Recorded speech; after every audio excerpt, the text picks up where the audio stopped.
Episode 5 The Discovery.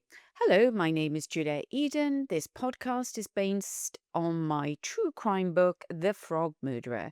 These episodes are a condensed version of the story told in a slightly different way for audio, so you can experience it here and then again in the book. The book also includes colour photographs of Lee taken at the hair salon and inside her flat, the very place where the murder took place. If you would like to find out more, you can visit my website www.julieteden.co.uk.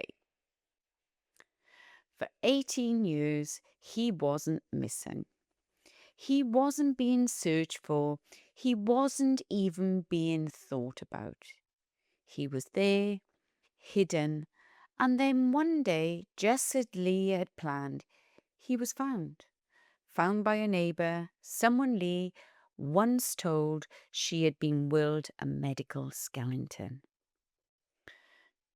But it wasn't a medical skeleton. It was the chemically mummified body of John Sabine. Lee's death.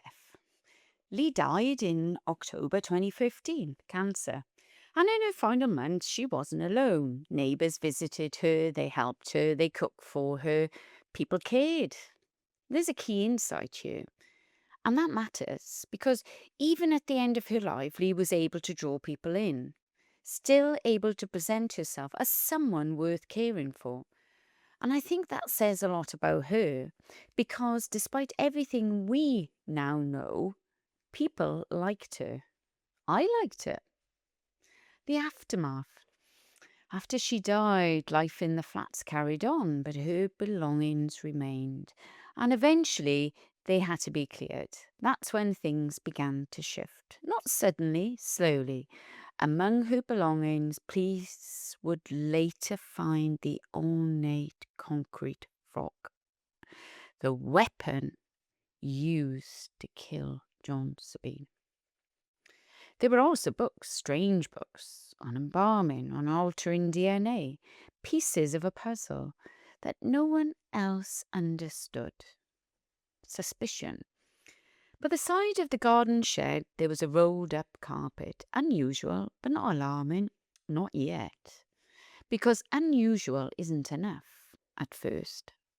The turning point. Until one day, someone decided to take a closer look. That someone was Michelle. She broke open the packaging that had kept John Sabine hidden for 18 years. There was a smell. Michelle said it was the smell of death. So much so, she called the police before she saw a body. She smelt death in that packaging. But rolling back to how Michelle unwrapped the body, the carpet was opened, and a little bit of a layer was opened, plastic.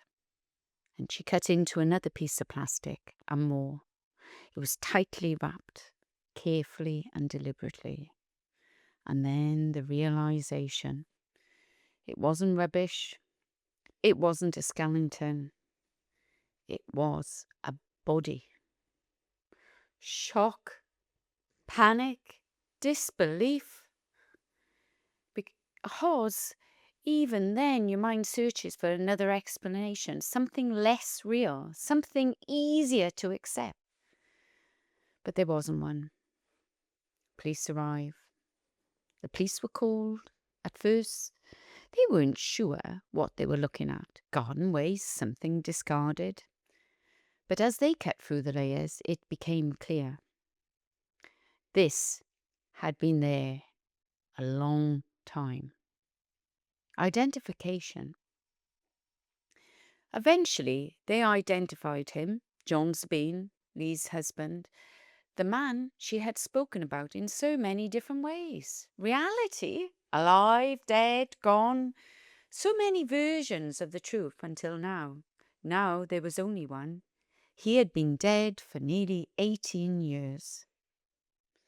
The impact, 18 years.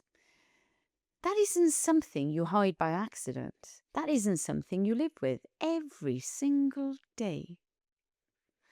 And the flat connection.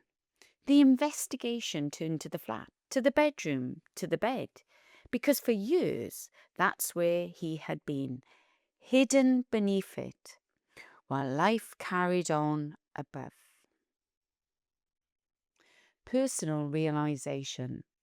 And that's the moment it became real for me, because I had been there, in that room, taking photographs, standing feet away, and I didn't know.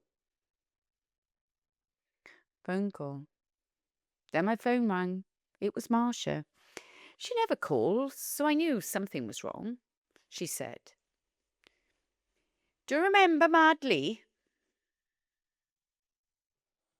She told me Lee had died, and then that she had murdered her husband. Whoa, I remember sitting there trying to process it. Because it didn't fit, not with the woman I had met. The police contacted me. They wanted to know what I had seen, what I had remembered. If there was anything at all that might help. But there wasn't. I asked them something. Can you sense evil? They said, only sometimes. Final reflections. And neither could I. Not when I met her, not when I stood in her home, not when I stood in that room. Just a slight unease, nothing more. And my final message, because the truth is, not all monsters look like monsters. Some are charming, some are engaging, and some call you darling. I met Lee 3 times, and not once did I see the truth. If you would like to see the photographs from this story and learn more about what really happened, you can visit www.julietteeden.co.uk. Thank you for listening.